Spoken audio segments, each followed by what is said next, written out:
ओम। आप सभी को सादर नमस्ते। जय श्री राम। मेरे YouTube चैनल वसुधा के रंग में आप सभी का स्वागत है। बंधुओं, यदि संजय हस्तिनापुर से बाहर नहीं गए, महाभारत युद्ध के समय वो धृतराष्ट्र के पास रहकर ही अपनी दिव्य दृष्टि के द्वारा उनको युद्ध में होने वाली सारी गतिविधियों का वर्णन सुनाते थे, तो फिर महाभारत ग्रंथ में संजय का युद्ध भूमि में उपस्थित होना और युद्ध भी करना, यहाँ तक कि उनका बंदी बनाया जाना, ऐसा वर्णन क्यों आता है? आज का हमारा यही विषय है। सामान्य जनमानस में प्रचलित किंवदंतियों के अनुसार हम यही सुनते आए हैं कि संजय को दिव्य दृष्टि प्राप्त थी, जो व्यास जी के द्वारा प्रदान की गई थी। धृतराष्ट्र की ऐसी इच्छा थी कि वो संजय के द्वारा युद्ध भूमि का सारा वर्णन सुनते रहें, इसलिए उन्होंने व्यास जी से संजय को दिव्य दृष्टि प्रदान करने को कहा था। तो ये दिव्य दृष्टि को लेकर भी हम बहुत सारी चीज़ों के बारे में सोचते हैं कि शायद कोई टेलीविज़न रहा होगा, लाइव टेलीकास्ट होता होगा, उसको देखकर वो सुनाते होंगे। परंतु साथ ये भी बात होती है कि वो वहीं पर बैठे रहते थे और सारी बातें सुनाते रहते थे। यदि ऐसा है तो फिर उनके युद्ध में जाने आने का वर्णन महाभारतम ग्रंथ में क्यों? तो क्या संजय एक न्यूज़ रिपोर्टर भी थे, या संदेशवाहक थे, या न्यूज़ कलेक्टर थे? वो न्यूज़ कलेक्ट करते थे, लाइव चीज़ें कलेक्ट करते थे, फिर आके बताते थे। वो विद्वान तो थे ही, ऐसा वर्णन आता ही है। श्री कृष्ण भी उनको विद्वान कहते हैं, युधिष्ठिर भी उनका सम्मान भी बहुत करते हैं, संजय का सब।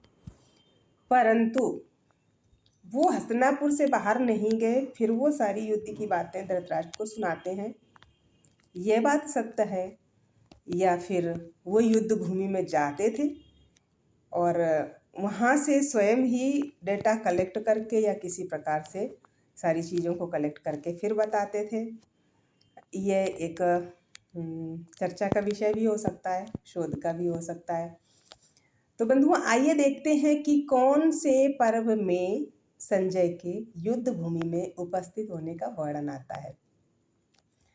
सबसे पहले तो हम पढ़ते हैं जब उद्योग पर्व। तो उद्योग पर्व में तो उनका एक संजय का जो वर्णन है वो दैत्य कर्म के रूप में आता है, दूत के रूप में आता है उद्योग पर्व के 6वें अध्याय में, जहाँ पर धृतराष्ट्र संजय को युधिष्ठिर के पास दूत बनाकर भेजते हैं।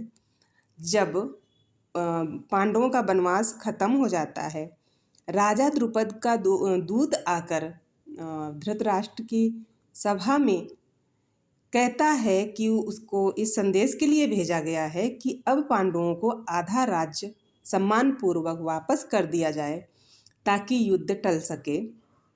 तो उस दूत के जाने के बाद धृतराष्ट्र संजय से कहते हैं कि मुझे सबसे अधिक भय युधिष्ठिर से लगता है, क्योंकि युधिष्ठिर का क्रोध ऐसा है जिसे कोई शांत नहीं कर सकता। इसलिए धृतराष्ट्र संजय को दूत बनाकर भेजते हैं और ये कहते हैं कि युधिष्ठिर को समझाओ कि किसी प्रकार का युद्ध ना हो। यह वर्णन भगवान कृष्ण के द्वारा जो संधि का प्रस्ताव दिया गया था उस सब के पहले आता है। संजय जाते भी हैं, युधिष्ठिर से बात भी करते हैं, उनको प्रवचन भी देते हैं कि आप भिक्षा मांग के खा लो, आप तो धर्मात्मा हो।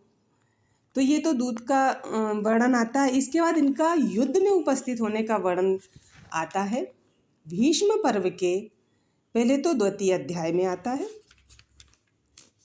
जहाँ पर संजय जो हैं वो जो वैशंपायन उवाच में आता है कि एक दिन संजय, गवलगढ़ पुत्र कहा जाता था संजय को, और ये 2वें अध्याय है भीष्म पर्व का, प्रथम श्लोक है जिसमें वैशंपायन उवाच है और हमारे पास कलेक्शन है स्वामी जगदीश्वरानंद जी का। तो यहाँ पर वो राजा जन्मेजय से कहते हैं वैशंपायन जी कि एक दिन गवलगढ़ पुत्र विद्वान संजय ने युद्ध भूमि से लौटकर चिंतामग्न धृतराष्ट्र के पास उन्हें पितामह भीष्म के युद्ध में मारे जाने का समाचार सुनाया।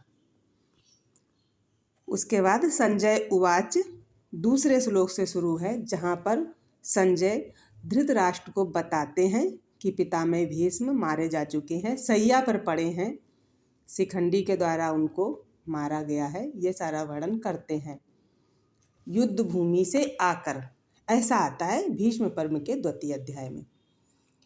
इसके बाद संजय भी युद्ध लड़ते हैं। यह वर्णन आता है शल्य पर्व में। शल्य पर्व का 9वां अध्याय। जब संजय बताते हैं धृतराष्ट्र को आकर कि आपके सभी पुत्रों का वध भीम के द्वारा कर दिया गया, केवल दुर्योधन और सुदर्शन 2 ही बचे। और जब दुर्योधन जो है वो रथ छोड़ के शकुनी के पास चला गया, और जब उधर शत्रुदमन दुर्योधन को रथ सेना में ना देखकर अश्वत्थामा, कृपाचार्य, सात्वतवंशी, कृतवर्मा, इन सब ने क्षत्रियों से पूछा दुर्योधन कहाँ चले गए, तो वहाँ पर बताया कि वो शकुनी के पास हैं। तो सभी लोग एक ही जगह जा पहुँचे। उसके बाद जो पांडव हैं वो युद्ध करते हुए आगे बढ़े आ रहे हैं। तब संजय कह रहे हैं कि आपके जो सेना की दुर्दशा देखकर, क्योंकि आपकी सेना सारी खत्म हो चुकी है, सारे आपके जो पुत्र हैं वो सब मारे जा चुके हैं, केवल सुदर्शन और दुर्योधन बचा है, तो आपकी सेना की ऐसी दुर्दशा देखकर ये वर्णन है शल्य पर्व के 9वें अध्याय के 10वें श्लोक में, जहाँ पर संजय धृतराष्ट्र से कह रहे हैं कि आपकी सेना के अधिकांश योद्धाओं का मुख उदास हो गया, उन सब के हथियार नष्ट हो गए और वे चारों ओर से घिर गए थे। राजन, उन सब की वह दुर्दशा देख मैं जीवन का मोह छोड़कर अन्य 4 महारथियों को ले हाथी और घोड़े 2 अंगों वाली सेना से मिलकर धृष्टद्युम्न की सेना के साथ युद्ध करने लगा। संजय अपने बारे में ऐसा धृतराष्ट्र से कह रहे हैं। 10वें श्लोक से लेकर आगे तक का वर्णन आता है 9वें अध्याय के अंत तक, जहाँ वो बताते हैं कि धृष्टद्युम्न की सेना के साथ बहुत हमारा युद्ध हुआ, उन्होंने हमें परास्त किया, हम वहाँ से भाग चले।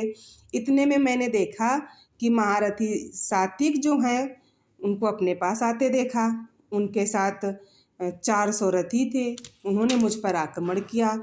उसके बाद मैं जो हमारे साथ योद्धा थे वो मारे गए, मैं मूर्छित होकर गिर गया और मुझे जीवित ही बंदी बना लिया गया। ऐसा वर्णन आता है शल्य पर्व के 9वें अध्याय में, जो संजय स्वयं धृतराष्ट्र को बताते हैं। तो इन बातों से ये निश्चित होता है कि संजय जी युद्ध भूमि में जो संजय हैं वो जाते थे। तो आज का विषय यही था कि यदि संजय दिव्य दृष्टि से केवल हस्तिनापुर में बैठकर ही सब कुछ देख रहे थे, तो युद्ध भूमि में उनके उपस्थित होने का वर्णन क्यों मिलता है। आप सभी को पुनः सादर नमस्ते। जय श्री राम।